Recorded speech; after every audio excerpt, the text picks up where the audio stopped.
Good morning friends, मेरा नाम गोविंद कुमार साई है। एजीएस चैनल की तरफ से ये हमारा हिस्ट्री सीरीज का चैप्टर 4 है। इस चैप्टर में हम लोग जानेंगे कि कैसे डिजीज, फूड और जो भी नया नया टेक्नोलॉजिकल एडवांस की चीजें हैं, कैसे इस दुनिया में अलग अलग चीजों का एक जगह से दूसरी जगह पे जाना हुआ, कैसे एक देश दूसरे देश को कॉलोनाइज किए, किन किन चीजों के ऊपर ध्यान देने की जरूरत थी और कैसे इंडिया जो है या कैसे दुनिया के दूसरे देश जो पहले कुछ और थे, कॉलोनाइजेशन के बाद उनकी स्थिति कुछ और हो गई। चलिए शुरुआत करते हैं इस चैप्टर को। तो हमारे इस चैप्टर का नाम है the making of global world. Making of global world, making means banana, global means विश्व और वर्ल्ड मीन्स दुनिया। देखिए, इस दुनिया को एक ग्लोबल वर्ल्ड, एक दुनिया एक ग्लोबल वर्ल्ड हम कैसे कब कहेंगे? जब एक देश दूसरे देश से कनेक्टेड हो। कैसे? ट्रेड के माध्यम से या किसी भी, यानी कोई भी ना कोई कनेक्टिंग लिंक होना चाहिए, तब जाके किसी भी चीज को हम लोग ग्लोबल कहेंगे। चलिए जानते हैं। तो हमारा पहला जो टॉपिक है इंट्रोडक्शन। तो इस दुनिया को ग्लोबल वर्ल्ड बनाने के लिए हमें ट्रेड, फूड और अलग अलग कस्टम या फिर वॉर, इन चीजों के द्वारा ही एक दूसरे से दूसरे देश कनेक्टेड होते हैं। तो चलिए जानते हैं कैसे जो अलग अलग भोजन की सामग्री है, अलग अलग बीमारियां है, अलग अलग फूड है, एक अलग अलग खाने रहने का तरीका, वो एक जगह से दूसरी जगह प्रोपेगेट किया। चलिए शुरुआत करते हैं। तो इसी चैप्टर का हमारा पहला टॉपिक होगा सिल्क रूट। देखिए, सिल्क रूट समझना इसलिए जरूरी है क्योंकि सिल्क रूट ही वह कनेक्टिंग लिंक था और सबसे स्ट्रॉन्ग कनेक्टिंग लिंक था जो पूरे वेस्ट और पूरे ईस्ट, पूरे दुनिया को जोड़ता था। अगर आप मैप के पे अगर आप सिल्क रूट के मार्ग या एक रास्ते को देखिए तो यह समझ में आएगा कि एक बहुत ही लंबा और बहुत ही दूर तक फैला हुआ एक जाल था, एक सिल्क रूट का, जिसमें व्यापारी जो है एक अलग अलग जगह पे सिल्क जो है वहां पे उत्पादन करके वहां से लेके दूसरी जगह भेजाते थे। इस दौरान वो अलग अलग देश से गुजरते थे। देखिए, दुनिया में एक जगह से दूसरी जगह तक आप यात्रा करते हैं तो आप अलग अलग देश से गुजरते हैं, क्योंकि उस समय जो है वो सिल्क रूट जो है मेनली लैंड के ही माध्यम से किया जाता था। इसलिए जब वह एक देश से दूसरे देश जाते थे तो अपने साथ कुछ ना कुछ आदतें, कुछ ना कुछ जो कला, कुछ ना कुछ जो या फिर बीमारियां जो है वो अलग अलग देशों में फैलती रहती थी, जिसके कारण जो है लोग कुछ नया चीज सीखने को मिलता था। कुछ कुछ नया नया ट्रेडिशन, कुछ खाना या फिर कुछ रहने पीने सहने की चीज जो है वो एक जगह से दूसरी जगह ऐसे ही प्रोपगेट होती थी। तो सिल्क रूट जो है वह सिल्क ट्रेडर्स का एक रूट था। सिल्क ट्रेडर्स का रूट था जो कि एक पूरा एक लंबा एक जाल बिछा हुआ था, जहाँ पे एक जगह से लेके दूसरे जगह तक जो है सिल्क का जो है व्यापार सिल्क जो है चलता था, जिसमें अलग अलग देश जो है कनेक्टेड थे। और सिल्क का क्लॉथ जो है काफी जो है वह ऊंचा समझा जाता था, इसीलिए सिल्क जो है काफी फेमस था उस समय। और इसी सिल्क का जो प्रोडक्शन है वह डिमांड जो है हर जगह पहुंचने के लिए एक सिल्क रूट का निर्माण किया गया था, जो अलग अलग देशों से होकर मिलता था। अब जैसे ही कोई भी व्यापारी जो है एक देश से दूसरे देश जाएगा, वो अपने साथ साथ कुछ ना कुछ आदतें, बीमारियां, भोजन, खाने पीने के, रहने चीजें के तरीके वो लेके जाएगा अपने साथ दूसरे देश। चलिए जानते हैं। हमारा सिल्क रूट हो गया। हम अब भोजन में हमारा ये पहला स्पैघेटी एंड पोटैटो। देखिए, स्पैघेटी जो है ना वह पहले सबसे पहले वह चाइना में था, ठीक है, और चाइना से फैला वेस्ट में, तब जाके इसका नूडल नाम पड़ा या फिर चाउमीन। सबसे पहले कहाँ से ओरिजिनेट हुआ था? यह हुआ था चाइना से। और यह कैसे वहां पे वेस्ट में जाके बन गया स्पैघेटी? तो चलिए, ये किस तरह से संभव हो पाया? सिल्क रूट से ही। सिल्क रूट के द्वारा ही जब ट्रेडर्स थे चाइना से जब वेस्ट जाते थे तो अपने साथ ही चीजें लेके जाते थे, और जैसे ही वहां पे पहुंचते थे तो लोगों को बहुत ही ज्यादा आश्चर्य होता था कि क्या ये नया चीज है। तो जैसे वो चीजों को अपनाने लगे, बनाने लगे, तो वो अलग अलग नाम जो है अलग अलग जगह पे चीजों का, सेम ही चीजों का पढ़ने लगा। जैसे स्पैघेटी जो है वो वेस्ट में जाके, सॉरी, जो हमारा चाउमीन हो या फिर जो नूडल्स है वो जो वेस्ट में जाके हो गया स्पैघेटी। चलिए, एंड पोटैटो। पोटैटो जो है वह हमारे देश का, इंडिया का या फिर ज्यादातर दुनिया में कुछ देशों का जो है वो स्टेपल डाइट नहीं, यानी या इंडिजीनियस नहीं, यानी यह प्राचीन समय से ही हमारे जो है जमीन पे उगते हुए नहीं है। दरअसल यह जितने भी ये चीजें वेस्ट से आए। जब कोलंबस जो है वह दुनिया में वह जब नया नया देश खोजने को निकला था, तो वह जब इंडिया पहुंचा तो उसने यहाँ पे यह फसल को, या फिर जहां जहां भी वह गया कोलंबस, उसने वहां पे इन फसलों को वहां पे प्रदान किया, जिससे वहां भी अब यह फसल जो उत्पादन होने लगे। अब कैसे एक फसल का उत्पादन जो है वह कहीं के लिए बढ़िया भी हो सकता है और कहीं के लिए खराब भी है, अभी हमें आगे देखने को मिलेगा। चलिए, तो जो स्पैगेटी था वह चाइना से ओरिजिनेट हुआ था और वेस्ट में मतलब नूडल्स जो है वो चाइना से ओरिजिनेट होकर वेस्ट में जाके स्पैगेटी बन गया था। चलिए, हम स्पैगेटी और पोटैटो जो है वो वेस्ट से आया था, वो अलग अलग जगहों पे है, यही पोटैटो जाके फैल गया, जिससे आज हम जो पोटैटो खाते हैं वो प्राचीन समय में दूसरे देश से यहाँ पे लाया गया है।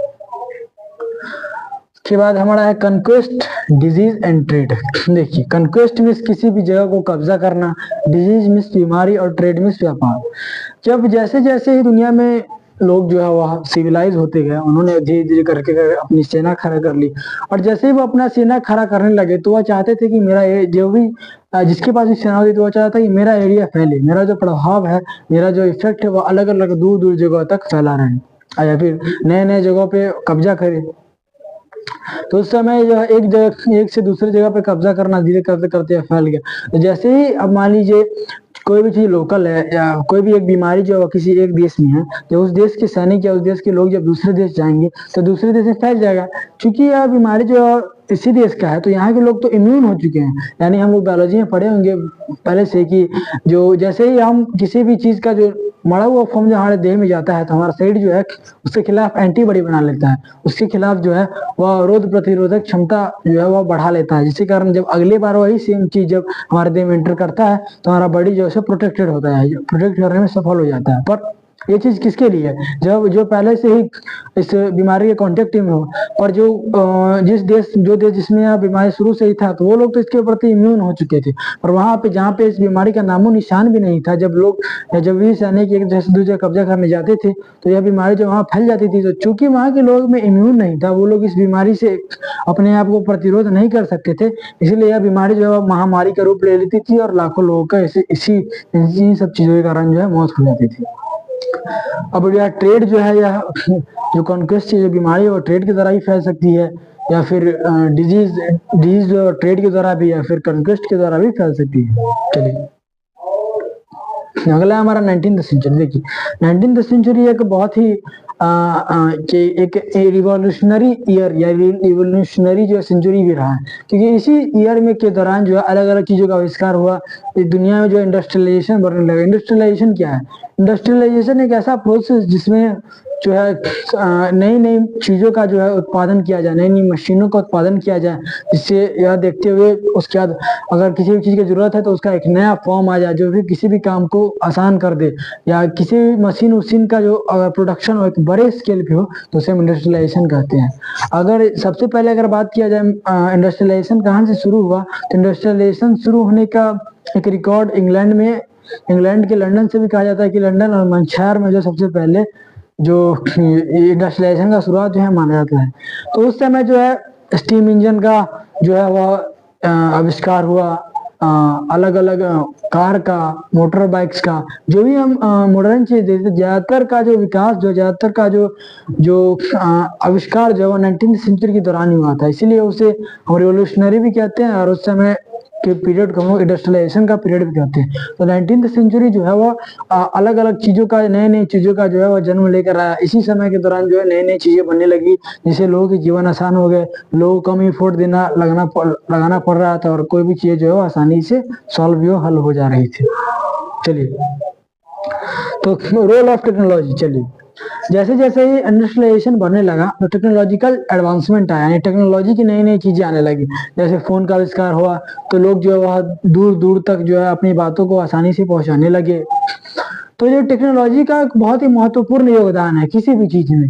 अगर मान लीजिए ट्रांसपोर्ट है तो टेक्नोलॉजी का यहाँ पे, अगर मान लीजिए ट्रक ही नहीं रहेगा तो फास्ट वे में जो है एक जगह से दूसरी जगह सामान जो नहीं ले जा सकेंगे हम लोग, यहाँ भी एक टेक्नोलॉजी का एक बड़ा योगदान है। अगर हमें दुनिया में एक जगह से दूसरी जगह बात करना है तो वैसे तो अगर बात करें पहले के समय के पीरियड में तो पहुंचने में लाखों या बहुत दिन लग जाते थे किसी भी एक संदेश को पहुंचने में, पर फोन के द्वारा जो है कुछ मिनटों में ही हम जो है एक जगह से दूसरी जगह अपनी बात पहुंचा पाते हैं। तो टेक्नोलॉजी का जो अलग अलग जगह पे बहुत ही ज्यादा हमें योगदान देखने को मिलता है।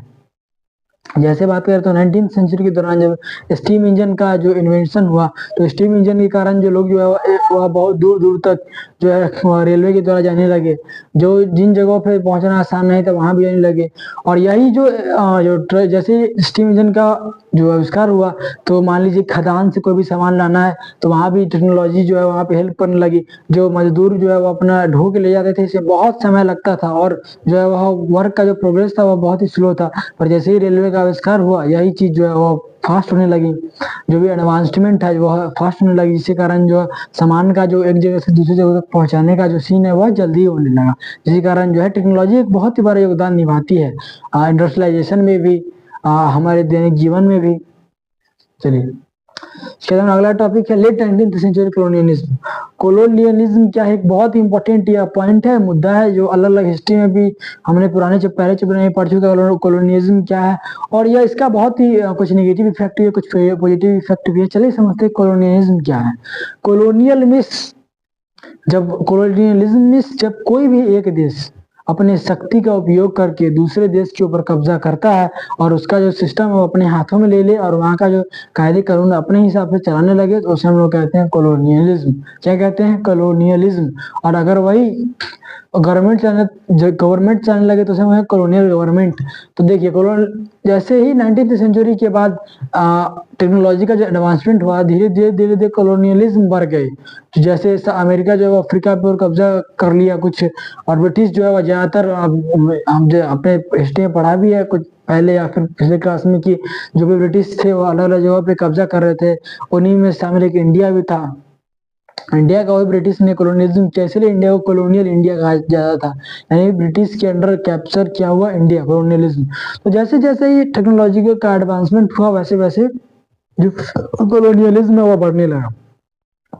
दुनिया के जो पावरफुल देश थे वो वीकर देश के ऊपर, जो देश है वो उसके ऊपर कब्जा करने लगे, वहाँ का सिस्टम अपने हाथों में लेने लगे, वहाँ की मुद्रा, वहाँ की करेंसी, वहाँ का जो सरकार चलाने का नीति था उन्होंने अपने हाथों में ले लिया। तो इन्हीं सब चीजों को कहते हैं कॉलोनियलिज्म, यानी जब एक शक्तिशाली देश दूसरे देश के ऊपर कब्जा कर रहे हैं तो उसे हम कहते हैं कॉलोनियलिज्म। उसके बाद है रिंडरपेस्ट एंड प्लेग। देखिए रिंडरपेस्ट एंड प्लेग एक बहुत ही ज्यादा बीमारी, एक बहुत ही ज्यादा आक्रामक बीमारी था, जिसके कारण काफी जो है पशुओं को जो है वह नुकसान झेलना पड़ रहा है। यह कैसे, मैंने अभी आपको पहले ही बताया था कि अमेरिका ने अफ्रीका के ऊपर कब्जा कर लिया। तो अफ्रीका जो देश था वह उसका जो लोगों का जो मुख्य काम था, ऑक्यूपेशन था, वो था पशुओं को चराना और शिकार करना, पशुओं को चराना शिकार करना। तो इसीलिए वहाँ का जो 100 लगभग 99% जो वहाँ के जो लोग थे वो डिपेंडेंट थे वह पशुओं को चराने के ऊपर, पशुओं के ऊपर उनका जो ऑक्यूपेशन था, वो पशुओं से जो भी मिलता था उसे वो अपना गुजारा करते थे। तो जैसे ही स्पेनिश लोगों ने या फिर जो अमेरिकन लोगों ने जैसे कब्जा किया, तो उन्होंने एक, देखिए अगर लोगों को तो कब्जा किया जा सकता है पर जानवरों का क्या किया जाए, तो इसीलिए जो अमेरिका है और जो स्पेनिश कन्क्वेरर थे उन्होंने इस चीज का उनको चाहिए था वर्कर काम करने के लिए, पर यहाँ के जो अफ्रीका के जो लोग थे वो मेनली डिपेंडेंट थे एनिमल्स पे, जो भी चराने के लिए जो जैसे अलग अलग एनिमल्स उस पर डिपेंडेंट थे। तो वैसे में तो वो लोग रेडी नहीं होंगे जब तक उनके पास पशु है, वो रेडी नहीं होंगे कभी प्लांटेशन में या दूसरे वो चीजों में काम करने के लिए। तो इसीलिए उन्होंने रिंडरपेस्ट या प्लेग नामक बीमारी जो है पशुओं में फैला दिया। क्योंकि जो लोकल पशु थे अमेरिका के स्पेनिश के, वो इस बीमारी से इम्यून थे, क्योंकि जब भी कोई भी विकर जो बैक्टीरिया बीमारी हमारे शरीर में आता है तो हमारा शरीर जो उसके मैकेनिज्म को समझ जाता है, और जब अगली बार वही सेम, मैंने आपको बताया भी है कि अगली बार जब वही सेम बीमारी या बैक्टीरिया आता है तो वह जो है हमारा शरीर उसके प्रति जो है रोग प्रतिरोधक क्षमता डेवलप कर लेता है। तो जो रिंडरपेस्ट या प्लेग से जो भी संक्रमित जो पशु थे उसे अफ्रीका में छोड़ दिया गया, इसी कारण जो है अफ्रीका की 90% तक जो भी पशु थे उसकी उनकी मौत हुई, क्योंकि वो लोग तो, क्योंकि जो भी पशु जो थे वो इस बीमारी से वो इम्यून नहीं थे, वो उनके लिए नया था, वो उन्होंने कभी भी इस बीमारी के बारे में नहीं सुना था और नहीं झेला था, इसी कारण जो है उनका जो इम्यून सिस्टम था वो स्ट्रॉन्ग नहीं था इस बीमारी के प्रति। तो जैसे ही यार रिंडरपेस्ट या प्लेग बीमारी फैला, इसी कारण अफ्रीका के 90% जनसंख्या को इसका जो गलत जो है वो साइड इफेक्ट देखने को मिल गया कि जो भी पशु थे वो मरने लगे। इसी कारण जो है जो भी अमेरिका स्पेनिश ट्रेडर थे उन्होंने लोगों को पकड़ा और आराम से वो लोग जो है प्लांटेशन में काम करने के लिए उन्होंने जबरदस्ती उन लोगों को ले गए। तो यहाँ पे रिंडरपेस्ट या प्लेग बीमारी के कारण जो है वो एक बड़ी संख्या में जो पशुओं की जो है वहां पे मौत देखने को मिली। उसके लेबर माइग्रेशन देखिए, लेबर माइग्रेशन फ्रॉम इंडिया, कैसे इंडिया से लेबर को जो है वह एक जगह से दूसरी जगह ले जाया गया। माइग्रेशन मीन्स प्रवास, जब एक जगह से दूसरी जगह कोई भी चीज, कोई भी जानवर या कोई भी व्यक्ति या कोई भी पक्षी पशु जो है वह विलय करता है, यानी एक जगह से दूसरी जगह मूव करता है, तो हम उसको माइग्रेशन कहते हैं। तो माइग्रेशन का जो प्रोसेस है वह लेबर के केस में देखने को मिला। इंडिया में जो है वह लेबर की जो उस समय लेबर में काफी मतलब एक लेबर रिच देश था हमारा देश, काफी संख्या में काम करने वाले लोग, हमारे पास मैन फुल जो थी, मैन पावर जो थी हमारे पास ज्यादा थी। तो जैसे ही जो कॉलोनियल जो थे वो ब्रिटिश, अमेरिकन और स्पेनिश जो कॉलोनियल, अलग अलग देशों के जो कॉलोनियल थे, उन्होंने यह क्या कि उन्होंने इंडिया के जो लोकल वर्कर थे ना, उनको जबरदस्ती जो है वह प्लांटेशन में काम करने के लिए अलग अलग जगहों पे भेजा जाने लगा। जैसे कहीं टी प्लांटेशन में किसी दूसरे देश, या फिर किसी कॉफी प्लांटेशन में या बनाना प्लांटेशन में, अलग अलग प्लांटेशन में उनको जबरन जो है, या फिर अलग अलग चीजों पे काम कराने के जबरन उनको भारत से जो है दूसरे देश भेज दिया जाता था। तो जब ऐसा माना जाता था लोकल लोगों के बीच की, जैसे ही कोई भी लोग जो है वह समुद्र पार करता है, इससे कारण उसका जाति धर्म जो भ्रष्ट हो जाता है। इसी कारण जो ज्यादातर जो वर्कर थे उन्होंने मना कर दिया, पर जबरदस्ती जो है इंडियन वर्कर्स को एक जगह से दूसरी जगह माइग्रेट किया गया, अलग अलग खदानों में, अलग अलग इंडस्ट्रियल वर्क्स में, अलग अलग जो है प्लांटेशन में काम करवाने के लिए। चलिए उसके बाद इंडियन एंटरप्रेन्योर्स अब्रॉड, कुछ लोग जो है वह अब्रॉड में से दूसरे देश जाना, तो कुछ जो इंडियन लोग थे वो दूसरे देश गए, तो उन्होंने वहां पे शिक्षा ग्रहण की और अपना जो बिजनेस एम्पायर खड़ा किया, अलग अलग जगहों पे जो है जो एंटरप्रेन्योर बने। जैसे कुछ लोग जो थे वह बिजनेसमैन बन गए, कुछ लोग का जो बोट का व्यापार था। तो ऐसे करते करते कुछ लोग जो थे उन्होंने वर्कर ही नहीं थे, वो लोग एंटरप्रेन्योर थे, उन लोगों ने जो अपना एक बिजनेस शुरू किया था, और इसी कारण जो ज्यादातर लोग जो एम्प्लॉय दे रहे थे। तो इंडियन जो एंटरप्रेन्योर थे वो अब्रॉड में भी थे उस टाइम। तो यानी जो भी एंटरप्रेन्योर यानी जो अपना बिजनेस खड़ा करता है अपने नई सोच के साथ। तो जैसे इंडियन एंटरप्रेन्योर्स अब्रॉड में वर्क करने लगे, तो यहाँ पे जो है वो कुछ कंडीशन में अच्छा देखने को मिला। जबरन वर्कर्स को जो है कुछ जो भी वर्कर जो इंडियन थे उनका दूसरे खदानों में या दूसरी चीजों में काम करने के लिए ले जाया जाता था। इसके बाद इंटर वार इकोनॉमी, जैसे जैसे धीरे धीरे धीरे धीरे करके जो कोलोनाइजेशन बढ़ा, तो वो ऐसे वैसे वार देखने को ही मिला। वार के समय इंटर वार इकोनॉमी, यानी वार के दौरान जो इकोनॉमी का क्या हालत थी। तो आप जानते हैं कि जैसे ही किसी भी दो देश के बीच में वार होता है, सबसे पहला इफेक्ट उसके लोगों के ऊपर ही पड़ता है, इकोनॉमी के ऊपर पड़ता है। क्योंकि वार के डिमांड को पूरा करने के लिए, हथियारों के लिए, अलग अलग जो लड़ाई में इस्तेमाल किया जाता है उन सब यंत्रों के लिए पैसे चाहिए, और जो देश चलाने में जो पैसा चल रहा है वो लोग वार में यूज करने लगे। इसी कारण जो है जो अलग अलग चीजों के दाम बढ़ने लगे। ज्यादातर कारखानों को बदल के वार रूम से बदल दिया गया, जिसमें जो एमुनेशन बढ़ने लगे। इसी कारण जो है इकोनॉमी के ऊपर एक बुरा इफेक्ट भी देखने को मिला। इकोनॉमी जो है उसे बुरी तरह प्रभावित हुआ। इकोनॉमी के ऊपर अलग अलग जगह, अलग अलग चीजों, अलग अलग जो बिल्डिंग्स थे उनको वॉर में बदला गया। अलग अलग जो भी लोकल लोगों को इसकी कैसे, कॉमन लोगों को इसका कैसे बुरा इफेक्ट देखने को मिला। देखिए कॉमन चीजों जो भी थी उसका दाम बढ़ गया। जैसे ब्रेड लोकल का जो है काम, जो भी रेगुलर हमारे दिन में का दिन रात जो काम करने वाली चीजें हैं उन चीजों का दाम जो है बढ़ गया। इसी कारण जो है गलत इफेक्ट भी देखने को मिला वार का। उसके बाद पोस्ट वार रिकवरी, अब जैसे ही वार से इकोनॉमी क्षति हुआ, अगर वार होगा तो फिर एक दूसरे देश को दूसरे देश से लोन भी लेना पड़ेगा वार की जरूरतों को पूरा करने के लिए। तो इस वार को पूरा रिकवरी करने के लिए उन्होंने किस चीज का इस्तेमाल किया, यानी जो वार के कारण जो डिस्ट्रक्शन हुआ था और जो भी जिन चीजों को भी कमी हुई थी उसको रिकवर कैसे किया गया। तो देखिए सबसे पहले पोस्ट वार रिकवरी के लिए उन्होंने जो भी एक वार रिकवरी के लिए सबसे पहले इकोनॉमी को स्टेबल होना बहुत जरूरी, इसलिए सबसे पहले इकोनॉमी की स्टेबिलिटी के ऊपर ध्यान दिया गया। एग्रीकल्चर को प्रमोट किया गया, इसी कारण जो भी प्रॉफिट हुआ था उसका वार लोन्स और जो भी इकोनॉमी उसको वापस से बिल्ड करने में जो है वह इन सारी चीजों का जो है वह वापस से इकोनॉमी को बूस्ट करने के लिए इन सब चीजों का यूज किया जाने लगा। उसके बाद है हमारा rise of mass production and consumption. देखिए अब जैसे ही नई नई चीजों का आविष्कार हुआ तो लोग जो है उसका मास प्रोडक्शन का जरूरत है, यानी लोगों की संख्या बहुत है और कोई भी चीज का आविष्कार जो सीमित था, तो ऐसे में जरूरत थी मास प्रोडक्शन का, यानी कोई भी चीज जो है और उसका मास प्रोड्यूस, यानी बहुत ही बड़ी संख्या में प्रोड्यूस हो, जिसके कारण जो है अलग अलग लोग को जो है वह चीजों का जो है फुलफिलमेंट हो पाए। जैसे फोर्ड पहली ऐसी कंपनी थी जिसने मास जो है टी मॉडल का कार बनाया था। इसी कारण पहला मास प्रोड्यूस्ड कार जो है फोर्ड का टी मॉडल कार को ही माना जाता है। चलिए उसके बाद है हमारा rise of mass production consumption. इसके बाद India and great depression. Great depression एक ऐसा दौर था जो वॉर के समय इंडिया को झेलना पड़ा था। वॉर के समय जो इंडिया में जो भी इकोनॉमी खराबी आई थी, इकोनॉमी डाउनफॉल चल रहा था, ये सारी चीजों को कैसे इंडिया ने डील किया और इंडिया का इसके ऊपर क्या इफेक्ट पड़ा। देखिए इंडिया जैसे देश में एग्रीकल्चर जो है वो मेन ऑक्यूपेशन था उस समय, अभी भी है। तो जैसे ही एग्रीकल्चर के उस पर बुरा इफेक्ट पड़ा, क्योंकि जबरन जो है हमने पढ़ा है पिछले चैप्टर में कि फोर्स रिक्रूटमेंट किया जाता था, गाँव से जबरदस्ती लोगों को जो है सेना में भर्ती किया जाता था, जिसके कारण जो है लोग जो है वह सेना में उनको जबरदस्ती भर्ती करने के कारण जो है एग्रीकल्चर लेबरर्स की कमी होने लगी, इसी कारण जो एग्रीकल्चर चीजों का दाम बढ़ गया, जो भी लोकल कम्युनिटीज थी उसका भी दाम बढ़ गया। ऐसे में भूखमरी और बहुत ही अगर आप हिस्ट्री के ऊपर ध्यान दें तो बहुत ही ज्यादा अलग अलग भागों में भूखमरी देखने को मिले, ड्रॉट सूखा दिखने को मिल रहा था और लोकल चीजों जो थे उनका दाम बढ़ गए थे, सेना में फोर्स रिक्रूटमेंट किया जा रहा था। इफेक्ट ऑफ जो वॉर जो है वो बहुत ही इकोनॉमी के ऊपर बहुत ही गलत इफेक्ट पड़ रहा है, जिसके कारण जो इकोनॉमी को उभरने में काफी समय लग गया। के बाद हमारा rebuilding the world war economy. World war के बाद जो है इकोनॉमी को रीबिल्ड, इकोनॉमी को वापस से अपने पोजीशन में लाने के लिए किन किन स्टेप्स का यूज किया गया। इकोनॉमी को वापस से अपने पोजीशन में लाने के लिए अलग अलग चीजों का यूज किया गया, जैसे जो है वह एग्रीकल्चर को बढ़ावा दिया गया, अलग अलग जगहों पे जो है वह इंडस्ट्रीज खोले जाने लगे, अलग अलग जगहों पे जिन सारी चीजों से जो मेन बूस्ट, कहीं कहीं टैक्सेशन जो बढ़ा दिया, इसी कारण जो भी वार लोन्स या जो भी वार के कारण इकोनॉमी को क्षति पहुंचा था उसका पूरा हेल्प करने के लिए प्रॉपर स्टेप्स का इस्तेमाल भी किया गया।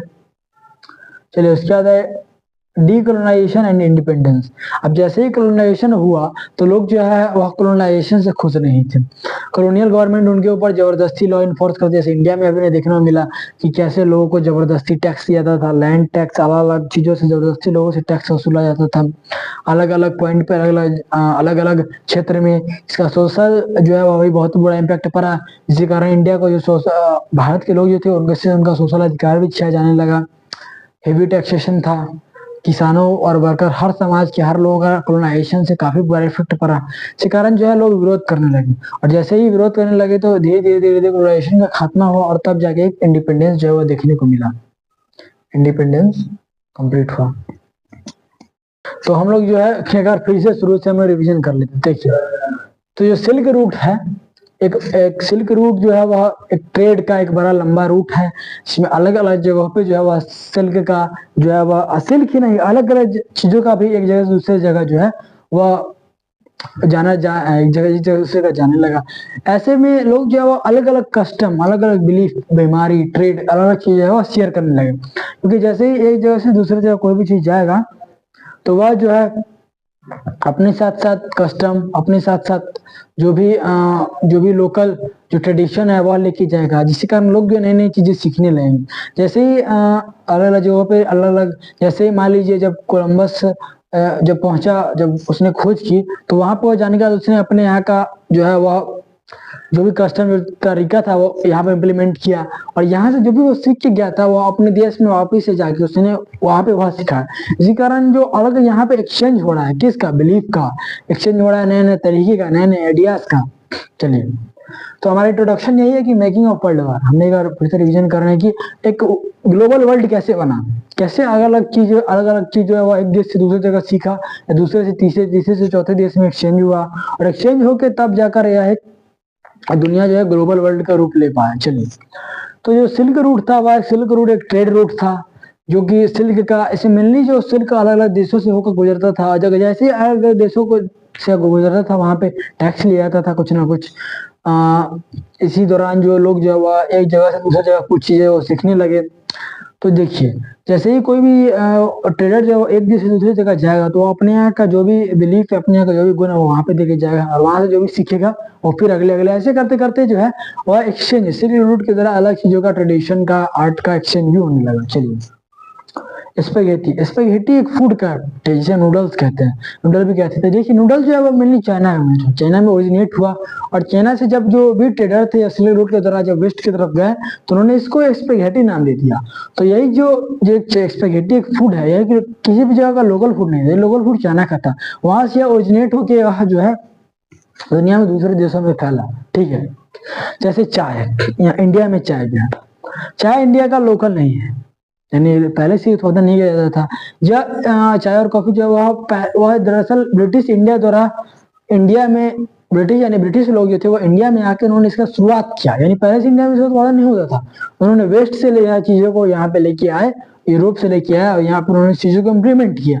तो कैसे अलग अलग चीजों की तरह जो है वह देखने को हमें मिला, जैसे स्पेगेटी को जो है चाइना से वेस्ट में नूडल्स जो नाम था उसका स्पेगेटी नाम मिला, यानी एक ही चीज था उसका पोटैटो।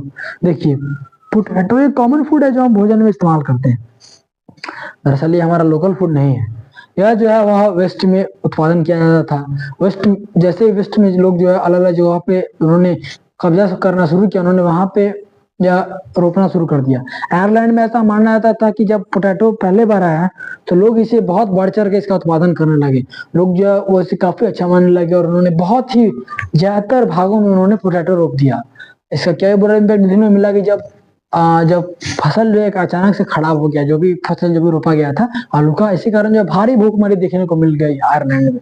तो कहीं कहीं जो है वह एक जगह से दूसरे जगह एक अच्छी चीजें भी लेके आती है और कभी कभी जो इसका बुरा इम्पैक्ट भी देखने को मिलता है। चलिए, सिल्क रूट एक ट्रेड का रूट था जिसमें अलग अलग चीजों के अलग अलग बिलीफ्स, अलग अलग जो भी कॉटन, अलग अलग ट्रेड की चीजें जो है वो एक जगह से दूसरी जगह अलग दुनिया में दूसरे देशों में फैल जाती थी, जो कि एक लंबा चेन था। स्पेगेटी एक चाइनीज फूड था जो कि वह वेस्ट में जाके जो है वह फैला, यानी शुरू हुआ तो चाइना से और ट्रेड के दौरान जो है वह दूसरी जगह गया जहाँ पे उसे एक नया नाम मिला स्पेगेटी। चलिए, और पोटैटो जो है वो वेस्ट से दुनिया के दूसरे भागों में जो है उसे अलग अलग जगह की तरह, अलग चीजों की तरह, ट्रेड की तरह जो है उसे पहुंचाया गया। उसके बाद कंक्वेस्ट, डिजीज एंड ट्रेड। देखिए कंक्वेस्ट में कब्जा करना, दुनिया में जब लोग जो है वह टेक्नोलॉजी का जब एडवांसमेंट हुआ, जो लोग जो है वह सशक्त होने लगे, तो एक देश के कमजोर देश के ऊपर जो है एक मजबूत देश जो है आक्रमण करने लगा, उसे अपने अंडर लिया, कि लोग चाहते हैं जितना ज्यादा से ज्यादा एरिया उनके अंडर होगा वैसे उतना वो अपने आप को सुपीरियर मानते। इसी कारण जो है दुनिया में अलग अलग जगहों पे कब्जा किया जाने लगा, क्योंकि एक जो कमजोर देश को हटाकर एक जो भी एक स्ट्रांग देश था उसके ऊपर कब्जा कर लेता था, उसका जो इकोनॉमी जो है, उसका जो भी गवर्नमेंट जो है उसे अपने हाथ में ले लेता था, उसे अपने हिसाब से चलाया जाता था। डिजीज मीन्स बीमारी, जैसे ही जैसे दूसरी जगह ट्रेड भी जाएगा और कस्टम जो भी चीज है वो भी अगर दूसरी जगह जाएगा तो जाहिर सी बात है अपने साथ साथ एक बीमारी भी, अलग अलग बीमारी भी लेके जाएगा। तो जिसके कारण जिसका बहुत ही नेगेटिव इम्पैक्ट भी देखने को मिला कि जो है वह एक जगह से लोग जो दूसरी जगह बीमारी लेके जाते थे, क्योंकि वह बीमारी जो भी देश से उत्पन्न हुआ था तो वहां पे तो वो लोग पहले से इस बीमारी को झेल रहे थे। और हम जानते हैं कि हमारा जो जब भी कोई वायरस का जो एक वीक वेरिएंट हमारे शरीर में आता है तो हमारा शरीर उससे समझता है, और जब अगले बार सेम वायरस आता है तो हमारा शरीर उससे खिलाफ प्रतिरोधक क्षमता डेवलप कर लेता है, यानी अगले बार जब वायरस हमारे बॉडी में एंटर करेगा तो हमारा जो शरीर जो उसके खिलाफ एंटीबॉडी बनाएगा उसे खत्म कर देगा। तो जहाँ पे इस वायरस का जो उत्पन्न हुआ था, जो डिजीज का जो उत्पन्न हुआ था, वहां के लोग तो इम्यून थे, पर जब ट्रेड के द्वारा या फिर वार के द्वारा जब दूसरे देश में ऐसी चीजों के लोग जाते थे तो जो जहाँ पे भी वो जाते थे वहां के लोग तो इस बीमारी से परिचित नहीं थे, उन्होंने कभी उनका शरीर इसके लिए इम्यून नहीं था, वो लोग बीमारी के जानते भी नहीं थे। जैसे ये बीमारी फैला तो वहां पे लोग ये भारी संख्या में मौत होने लगी, जैसे स्मॉल पॉक्स जो है वह जो है स्पेनिश जो भी रहे थे जब उन्होंने कब्जा किया तो उन्होंने स्मॉल पॉक्स बीमारी को फैला दिया। देखिए बीमारी एक ऐसा चीज है, एक ऐसा वेपन है जिसका इस्तेमाल जो है आप अगर आप वार में करते हैं तो आप तो चले गया, तो क्योंकि अगर मान लीजिए कोई भी आप ऐसा वेपन जो रियल में एग्जिस्ट करता है, यानी जैसे बंदूक का कोई भी एक बड़ा हो तो लोग जो है उसका आप आपके खिलाफ, मान लीजिए मैंने कभी कोई बंदूक का इस्तेमाल किया लड़ाई में, तो अगर सामने वाले को भी यह मिल गया तो मेरे खिलाफ इस्तेमाल कर सकता है। पर बीमारी ऐसा चीज है, अगर आप सामने वाले को बीमार जब होता है तो हमारा तो इम्यून है, यानी अगर उससे बीमारी फैलेगी तो आप ही सामने थोड़ी फैलेगी, क्योंकि हम तो इम्यून है। इसलिए बीमारी एक ऐसा वेपन है जिसका अगर यूज किया जाता था तो जो है लोग फैलने वाला तो कभी जख्मी नहीं हो सकता, और जहाँ पे लोग बीमारी जिसके प्रति इम्यून नहीं थे वहां पे जो है भारी महामारी भी मच जाती थी। ट्रेड जो है वो अलग अलग चीजों का होता था, जैसे मैं सिल्क रूट के बारे में बताया था, वहां पे सिल्क का ट्रेड किया जाता था। ट्रेड के द्वारा अलग अलग चीजें फैलती है एक जगह से दूसरी जगह। चलिए, क्या था 19th सेंचुरी। 19th सेंचुरी एक काफी इंपॉर्टेंट सेंचुरी था। अगर बात करें हम इकोनॉमी के ऊपर लेके भी, टेक्नोलॉजिकल एडवांसमेंट के ऊपर का लेके भी, क्योंकि इस समय टेक्नोलॉजी का जो है वह काफी वह बढ़ोतरी देखने को मिला, नई नई चीजें बनने लगी। नई नई चीजें बनने के कारण जो है लोगों की जिंदगी आसान होने लगी। लोग जो है वह अलग अलग चीजें सीख कर जो है उनका जैसे 19th सेंचुरी के दौरान स्टीम इंजन बना। तो जैसे ही स्टीम इंजन बना तो वैसे एक जगह से दूसरी जगह जाने में बहुत समय लगता था, ठीक है, और बहुत समय लगता था और काफी जो है इसमें लोग भी काफी, अगर आप मान लीजिए लगातार कहीं भी चल रहा है जिसके कारण जो है वो लोग भी थक जाते थे, लेकिन सफर बड़ा होता था और उसे तय करने में बहुत ज्यादा समय लगता था। पर जैसे ही स्टीम इंजन का जो आविष्कार हुआ 19th सेंचुरी के दौरान, तो वैसे एक जगह से दूसरी जगह जाना आसान हो गया। और इसका जो यही चीज का जो है सिर्फ लोगों के क्षेत्र में नहीं आसान हुआ, बल्कि अलग अलग जगहों पे भी स्टीम इंजन का यूज देखने को मिला। जैसे खाद्यान्न में वर्कर जो है वह एक जगह से दूसरी जगह जो रॉ मटेरियल उठा के ले जाते थे, इससे बहुत समय लगता था, लोग थक भी जाते थे, और ये जो भी रॉ मटेरियल उसका मास मूवमेंट यानी बड़ी की संख्या में मूवमेंट नहीं हो पा रहा था। पर जैसे रेलवे का इन्वेंशन हुआ तो जो है काफी आसान हो गया, एक जगह से दूसरी जगह यानी रॉ मटेरियल को इंडस्ट्री तक पहुंचाना, जो यहाँ पे फाइनल प्रोडक्ट बनेगा, तो ये काफी आसान हो गया एक जगह से दूसरी जगह प्रोडक्ट को या फिर व्यक्ति को एक जगह से दूसरी जगह मूव करना। तो 19th सेंचुरी एक बहुत ही इंपॉर्टेंट सेंचुरी था, जिसके दौरान हमें इंडस्ट्रियलाइजेशन देखने को मिला, अलग अलग चीजें बनने लगी। और इंडस्ट्रियलाइजेशन अगर बात करें कहाँ से शुरुआत हुआ, तो इंग्लैंड के दो शहर लंदन और मैनचेस्टर से जो है मिलने ये कहा जाता है कि इंडस्ट्रियलाइजेशन का शुरुआत हुआ था। चलिए, क्या है हमारा रोल ऑफ टेक्नोलॉजी। टेक्नोलॉजी का क्या रोल है ये बताना जो है आप तो समझ ही रहे हैं, क्योंकि टेक्नोलॉजी के कारण ही लोग एक जगह से दूसरी जगह जाने लगे। और ट्रांसपोर्टेशन में भी यानी अलग अलग जगह पे जो रोल ऑफ टेक्नोलॉजी है वो बहुत ही ज्यादा है, क्योंकि जब अगर मान लीजिए कोई भी सामान जैसे दूसरी जगह पहुंचाना है तो वहां पे जो है वह ट्रक काम आता है। तो अगर ट्रक ना रहे तो टेक्नोलॉजी का यहाँ पे जो अगर वह लैक हो जाए तो ये काफी हार्ड हो जाएगा। तो टेक्नोलॉजी ने हमारे जीवन को कहीं कहीं आसान बनाया है, कहीं कहीं इसका बुरा इफेक्ट भी देखने को मिलता है। जैसे अगर मान लीजिए आसान बना है, जैसे अगर हमें पहले के जमाने में अगर एक जगह से दूसरी जगह बात करना हो तो लोग जो है वह जाते थे, इसमें बहुत समय भी लगता था और ये काफी लेट भी हो जाता था मैसेज, और कोई ठीक भी नहीं है कि प्रॉपर यह मैसेज जो है पहुंच भी पाएगा कि नहीं। पर जैसे टेक्नोलॉजी का एडवांसमेंट हुआ, फोन का ग्राहम बेल ने इन्वेंशन किया, तो वैसे यह और आसान हो गया। यह जो है लोग जो है दूर दूर दूर दूर तक जो है अपना जो है बात रख पाते थे, समय भी बचता था और पैसे की भी बचत होती थी, और लोग जो है संदेश जो है और बहुत ही जल्दी पहुंच भी जाता था। तो 19th सेंचुरी एक बहुत ही इंपॉर्टेंट ईयर है, इसी कारण जो है वह अलग अलग टेक्नोलॉजी का एडवांसमेंट मिला। जैसे टेक्नोलॉजी आया तो उसका जो है वह अलग अलग जगह पे अलग अलग पॉजिटिव और नेगेटिव दोनों ही फीडबैक देखने को भी मिले। चलिए, उसके बाद लेट 19th सेंचुरी कॉलोनियलिज्म, यानी कॉलोनियलिज्म के दौरान जो लेट 19th सेंचुरी में किन किन चीजों को देखने को मिलता है। कॉलोनियलिज्म होता क्या है? कॉलोनियल मीन्स एक जगह जब शक्तिशाली लोग दूसरे जगह पर कब्जा कर ले तो उसे कहते हैं कॉलोनियल, और जब वही वहां की गवर्नमेंट को टेक ओवर कर ले तो कॉलोनियल गवर्नमेंट।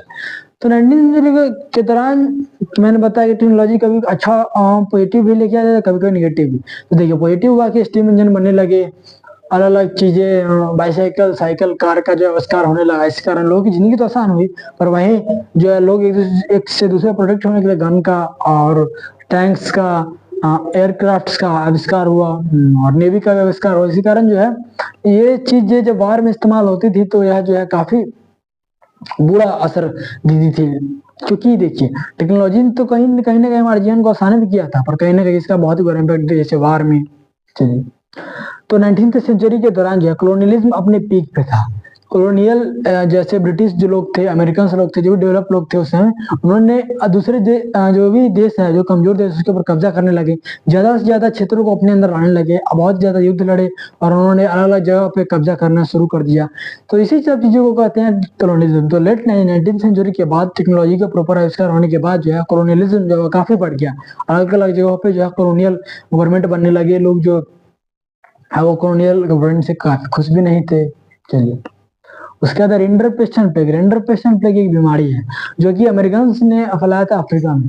देखिए, अमेरिका के जो पशु थे वो इस बीमारी से इम्यून थे। मैंने बताया कि जहाँ पे जो बीमारी ओरिजिनेट होता है तो वहाँ के लोग जो है वहाँ का जो हमारा जो उस जगह के लोग के जो इम्यून सिस्टम है उसके प्रति जो है वो इम्यून हो चुका होता है, बॉडी जो है उसके प्रति अपने आप को प्रोटेक्ट कर सकता है। पर जहाँ पे यह बीमारी नहीं, वहाँ पे के लोग के लिए तो यह इम्यून काम ही नहीं करेगा। इसीलिए जब अमेरिकन ने जब अफ्रीका में आय कब्जा करने के लिए उन्होंने देखा कि अफ्रीका का जो 90 से 95% जो भी जनसंख्या है वो मेनली डिपेंड है पशुओं पर। पशु को चराना और मीट शिकार करना, इन सब चीजों के ऊपर ही उनका 90% जो है वह पशुओं के ऊपर उनका जीवनी अलग जो है चराना जो है इसी पर डिपेंडेंट है। तो अमेरिकन जब भी वो कॉलोनियल करेगा तो कभी ना कभी फायदे के लिए करेगा, तो उनको चाहिए था वर्कर, और वर्कर आ नहीं रहे थे अफ्रीका से क्योंकि वर्कर बिजी थे वह एनिमल्स को रियर करने में, उनका देखभाल करने में। तो इसी कारण उन्होंने जेंडर पेस्ट और प्लेग से पीड़ित जो है वह कुछ पशु जो है वह छोड़ दिए। इसी कारण जो है बीमारी बहुत ही तेजी से फैलने लगी। इसी कारण 90% जो पशु थे उनका जो है मौत हो गया, उनका सफाया हो गया अफ्रीका में, क्योंकि इस घातक बीमारी जो है वो जो कि पशुओं के बीच फैलती थी उसे फैला दिया गया था। इसी कारण लोग जो है लोग तो इस बीमारी से बिल्कुल नहीं जानते ही नहीं थे इस बीमारी का इलाज क्या। इसी कारण जो है 90% पशु का मौत हो गया। इस कारण जो भी अमेरिकन थे उन्होंने अफ्रीकन लोगों का यूज किया कॉलोनियलिज्म में या फिर अलग जगह पे खाद्यान्न में, प्लांटेशन में। चलिए इसका labour migration from India, labour का इंडिया से माइग्रेशन कैसे हुआ। देखिए अलग अलग जगहों पे जो है मैंने बताया कि जैसे अफ्रीका में डिपेंडेंट से पशुओं के ऊपर इस्तेमाल उनको करना था, उन्होंने लोग अमेरिकन का डिमांड था कि खाद्यान्न में या फिर प्लांटेशन में वर्कर्स को चाहिए। इसी तरह जो ब्रिटिश इंडिया के जो लोग थे ब्रिटिशर्स, उन्होंने इंडिया को भी कॉलोनियल बना रखा था, अपना कब्जा कर रखा था। इसलिए उन्होंने यहाँ के लोकल लोगों के ऊपर जो कि मेनली हम वर्कर से तो बिल्कुल काफी बड़ी संख्या में वर्कर मौजूद थे हमारे देश में, उन्होंने इसी सब चीजों का इस्तेमाल किया। उन्होंने वर्कर का एक जगह पे दूसरे जगह जो जबरदस्ती ले जाने लगे। ऐसा माना जाता था कि जो कोई भी देश लोग जो अपने देश को एक समुद्र पार करेगा उसका धर्म भ्रष्ट हो जाएगा, इसलिए कुछ लोग जाते भी नहीं थे, पर जबरदस्ती जो है वो ब्रिटिशर जो है वो अलग अलग देशों में, दूसरे देशों में काम करने के लिए प्लांटेशन में जो है इंडियन वर्कर को जबरदस्ती फोर्स करके ले जाने लगे। इसी कारण जो है वह काफी जो है वह डाउनफॉल देखने को मिला। इसके चलिए हाँ, हमने ये पढ़ लिया सब इंडियन एंटरप्रेन्योर्स अब्रॉड।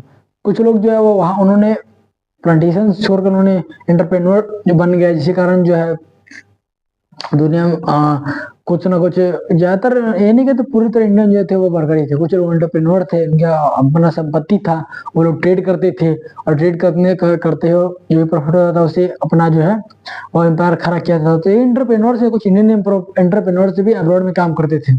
चलिए इसके बाद है हमारा इंटर वार इकोनॉमी, यानी वॉर के दौरान इकोनॉमी के ऊपर क्या प्रभाव पड़ा। तो जैसे मैंने बताया कि टेक्नोलॉजी हमेशा अच्छा चीज नहीं कभी कि कुछ नेगेटिव इम्पैक्ट भी लेके आती है। तो वॉर के दौरान जो इकोनॉमी जो है पूरी तरीके से डैमेज हो गई। जो भी खाने पीने की लोकल चीज थी उनके दाम बढ़ गए, जो भी इंडस्ट्रियल थे उनको फोर्स किया जाने लगा कि आप वॉर से रिलेटेड सामान बनाए। इसी कारण जो है वह इंडस्ट्रियल डाउनफॉल भी देखने को मिला। और जो भी दुनिया के एक देश जो थे वह दूसरे देश के समय में होता है कि वर्ल्ड वार भी चल रहा था, 1914 से 18 जो फर्स्ट वर्ल्ड वार चला। इसी कारण जो है फर्स्ट वर्ल्ड वार में ही जो टैंक्स, एयरक्राफ्ट, मशीन गन्स, ये सब चीजों का यूज देखने को मिला। तो यहाँ पे टेक्नोलॉजी है उसका इकोनॉमी के ऊपर बहुत बुरा प्रभाव, क्योंकि देखिए इकोनॉमी बनती है लोगों से, और वार में जो है बहुत ही बड़ी संख्या में लोगों की मौत। इसी कारण जो एक तो वर्कर की कमी था, वर्कर नहीं है तो एग्रीकल्चर नहीं, एग्रीकल्चर नहीं तो एग्रीकल्चर प्रोडक्ट नहीं, एग्रीकल्चर प्रोडक्ट नहीं तो खाना नहीं, और खाना की अगर कमी है तो दाम बढ़ जाएंगे। तो दाम बढ़ने लगे, लोकल चीजों के दाम, जो लोकल कम्युनिटीज थे उनके दाम बढ़ने लगे, वर्कर के भी बड़ी डिमांड होने लगा। जितने भी ज्यादातर जो है वह देश जो थे वो वार के लिए लोन लेने लगे थे दूसरे देश से, इसके ऊपर लोन का रिकवरी करने में भी उनका बहुत ही ज्यादा समय लगने लगा। और इसका जो है अलग अलग देश जो है वो दूसरे देश के ऊपर सैंक्शन लगाने लगे, जिसके कारण उनका इकोनॉमी जो है वो बुरी तरीके से डैमेज हुआ। इकोनॉमी के ऊपर एक बहुत ही निगेटिव इम्पैक्ट भी देखने को मिला। चलिए उसके बाद पोस्ट वार रिकवरी, अब वार के बाद रिकवरी तो जरूरी है। इसी कारण जो है वह अलग अलग जगहों पे जो नए नए इंडस्ट्रीज को खोला जाने लगा, नए नए एग्रीकल्चर चीजें जो एग्रीकल्चर को बूस्ट करती थी या फिर नए नए इंडस्ट्रीज खोलने लगे। इसी कारण जो है लोग जो है जो भी तरीके, जिसके कारण जो है वो एग्रीकल्चर, जिसके कारण से इकोनॉमी वापस से आ जाए, इकोनॉमी वापस से अपने फ्लो में आ जाए। इसी कारण जो अलग अलग जगहों पे है इंडस्ट्रीज खोलने लगे, लोगों को काम दिया जाने लगा, और जितने भी नए नए योजनाओं का जो है वह इम्प्लीमेंटेशन सरकार कर रही थी। इसी कारण जो भी वार के कारण जो भी क्षति पहुंची थी उसका रिकवर किया जा सके।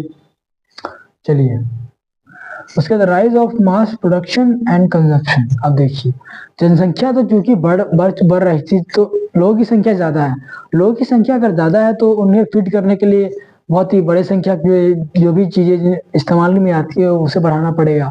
तो ज्यादातर जो है वो बड़े बड़े संख्या पे बड़े इंडस्ट्रीज खुलने लगे, इसी कारण जो है मास कंजप्शन, क्योंकि अगर मास प्रोडक्शन है तो मास कंजप्शन भी, कंजप्शन इतना ज्यादा था इसी कारण जो है मास प्रोडक्शन होने लगा। और बात करें आपकी पहला मास प्रोड्यूस्ड कार तो वो था फोर्ड का एक टी मॉडल कार जो था वह दुनिया का पहला मास प्रोड्यूस्ड कार था, जो कि जो है वह एक स्लटर हाउस को बदलकर जो है वह एक इंडस्ट्रीज में बदल दिया गया था। तो जो फोर्ड का अगर बात करें पहला कार जो कि मास प्रोड्यूस था वो था फोर्ड का टी सीरीज का कार, जो कि पहला मास प्रोड्यूस्ड कार बना।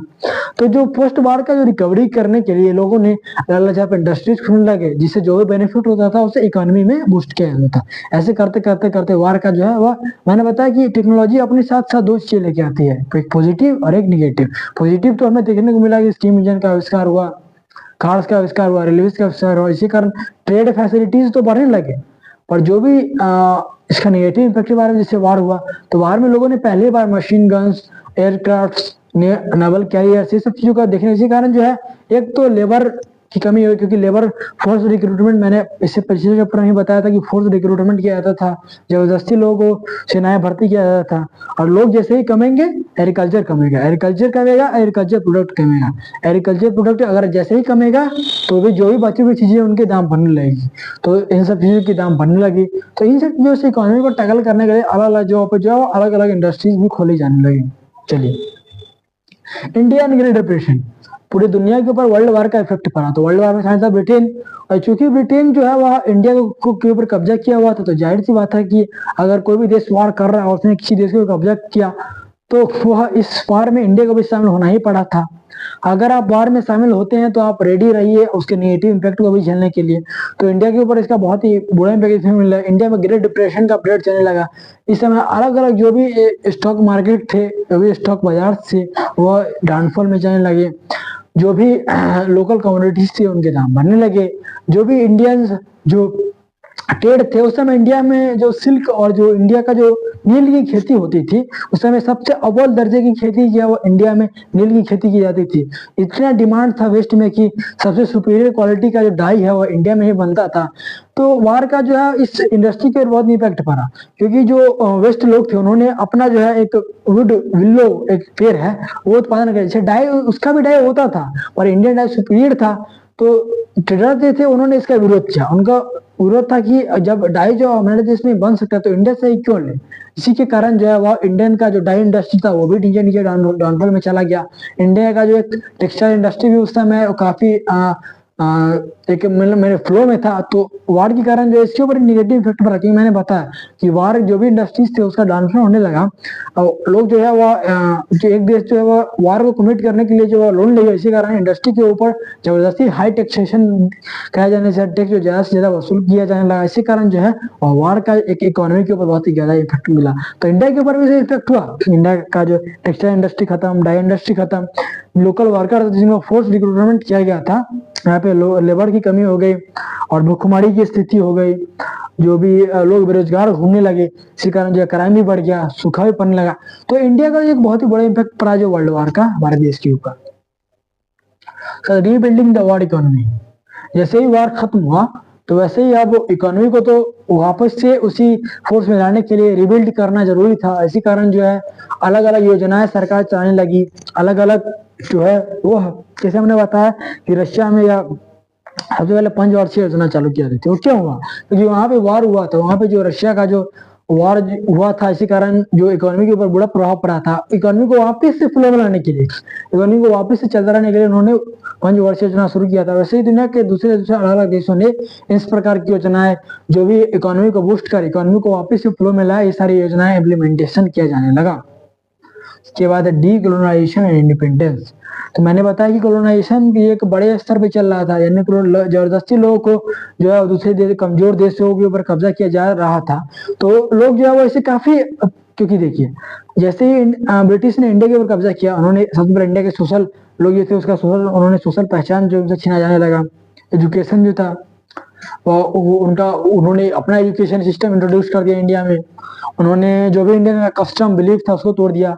उसके बाद उन्होंने इंडिया का जो भी एग्रीकल्चर था उसका उन्होंने जो अपना इफेक्ट पड़ने लगे, हैवी टैक्सेशन कर दिया उन्होंने। एग्रीकल्चर खराब हुआ इंडस्ट्री खराब हुआ, और जो भी दूसरे चीजें जिसके कारण जो है इंडिया को सोने की चिड़िया का रहता था, यानी इंडिया जो पूरी तरह प्रॉस्पेरस था, उन्होंने कॉलोनियलिज्म के कारण जो है वह सारा जो भी प्रोस्पेरिटी थी इंडिया की उसे कब्जा किया जाने लगा। इसी कारण जो है इंडिया सोने की चिड़िया से धीरे धीरे करते करते करते करते जो कि ब्रिटिशर्स थे, उनको कोई भी कॉलोनियल किसी भी दूसरे देश को करेगा फॉर प्रॉफिट पर्पस, तो उन्होंने इंडिया को जितने profit earn maximum profit earn किया जा सकता उन्होंने किया, जिसके कारण इंडिया के ऊपर बहुत ही इफेक्ट पड़ा। तो लोग जो थे उसके खिलाफ थे, उन्होंने इसके खिलाफ जो है वह आवाज उठाया, इसके खिलाफ जो है वह उन्होंने प्रोटेस्ट किया, और फिर जाके उन्होंने हमारे देश को आजादी मिला। दुनिया के अलग अलग देश भी है, उन्होंने इसके खिलाफ आवाज उठाया, और तब जाके कोई भी देश जो है आजाद हो, यानी डीकोलोनाइज हो। चलिए, इसी के साथ हमारा यह चैप्टर भी खत्म होता है। हम आप अगले चैप्टर में आपसे मिलते हैं। अगर आपको कोई भी क्लास 10 से संबंधित किसी भी चीजों की तैयारी करनी हो, सब्जेक्ट से संबंधित, जो SST, साइंस, मैथ्स, इंग्लिश, सब चीजों से संबंधित आप इस चैनल से आप पढ़ सकते हैं। वहाँ पे बेस्ट फैकल्टी है, आपको हर चैप्टर का वन शॉट वीडियो मिल जाएगा। धन्यवाद, हम लोग मिलते हैं अगले चैप्टर में।